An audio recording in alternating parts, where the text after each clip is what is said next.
বাংলাদেশের প্রত্যেকটি পার্টি তার অফিসের সামনে মিটিং করে এবং তারা আমার জানা মতে এ ধরনের কোনো ফর্মাল অনুমতি নেয় না এবং আমরা অবহিত করেছিলাম লিখিতভাবে। সে রিসিভ করা চিঠিও আমাদের কাছে আছে এবং বিষয়টি সম্পূর্ণ শান্তিপূর্ণ ছিল এবং আমাদেরকে মিটিং চলার এক পর সবসময় বলা হলো অনুষ্ঠানটি সংক্ষিপ্ত করার জন্য।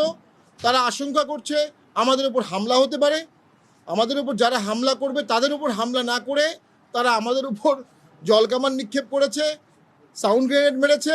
সম্পূর্ণ শান্তিপূর্ণ একটি প্রোগ্রামে পুলিশের এই অতিরিক্ত শক্তি প্রয়োগ, এখানে অসংখ্য মানুষ ছিল, স্ট্যাম্পিড হতে পারত, পদদলিত হতে পারত এবং এক্ষেত্রে আমি মনে করি পুলিশ সম্পূর্ণ দায়িত্বজ্ঞানহীন একটি আচরণ করেছে। এটি অনাকাঙ্ক্ষিত। আমরা সবসময়ই আইনশৃঙ্খলা বাহিনীকে সর্বদাই সহযোগিতা করেছি, এখনও করছি, সামনেও করব। কিন্তু একটি রাজনৈতিক দল তার শান্তিপূর্ণ প্রোগ্রাম তার অফিসের সামনে করতে যাবে এবং পুলিশ সেখানে বাধা দিবে, এটা নব্য ফ্যাসিবাদের একটি আবির্ভাব হচ্ছে। এবং আমার ধারণা উপরের মহলে তারা এটা করেছে, যে উপরের মহলে আগেও পুলিশ অন্যায় করত, সেই উপরের মহলের আদেশে এখনও পুলিশ অন্যায় করছে। আমি পুলিশকে কোনো দোষারোপ করব না, তারা চাকরি করে, উপর থেকে যে আদেশ আসে সেই আদেশ তারা পালন করে। আমি মনে করি এই ধরনের দায়িত্বজ্ঞানহীন আচরণ রাজনীতির জন্য অশনি সংকেত। সরকার আর কিছুদিন পরে ভোট করতে চাচ্ছে, 12ই ফেব্রুয়ারি ভোটের একটি দিন ঘোষণা করেছে।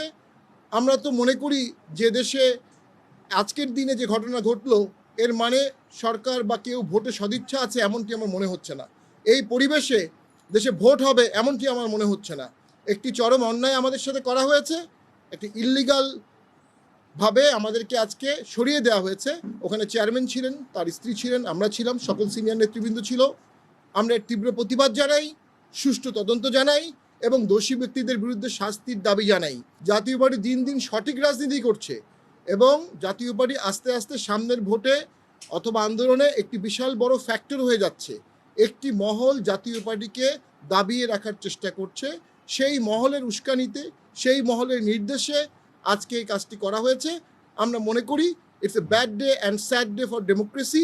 বাংলাদেশে যে ডেমোক্রেসির জন্য হাজার হাজার ছাত্র জনতা জীবন দিয়েছে, আজকে তাদের রক্ত ব্যাহত হলো, আজকে তাদের রক্ত ব্যর্থ হলো, কারণ একটি গণতান্ত্রিক সমাবেশে, শান্তিপূর্ণ সমাবেশে সম্পূর্ণ অগণতান্ত্রিকভাবে শক্তি প্রয়োগ করা হলো।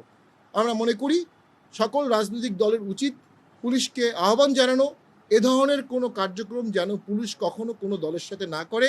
রাজনীতি মানেই বহু মত, বহু দল থাকবে, বহু মত থাকবে, সকলে রাজনীতিতে বিচরণ করবে। আপনি যখন একটি দলকে জোর করে দাবিয়ে রাখার চেষ্টা করবেন, এটা অগণতান্ত্রিক, অসাংবিধানিক, আইনের শাসনের পরিপন্থী এবং আমি মনে করি পুলিশের উচিত আমাদের কাছে ক্ষমা চাওয়া।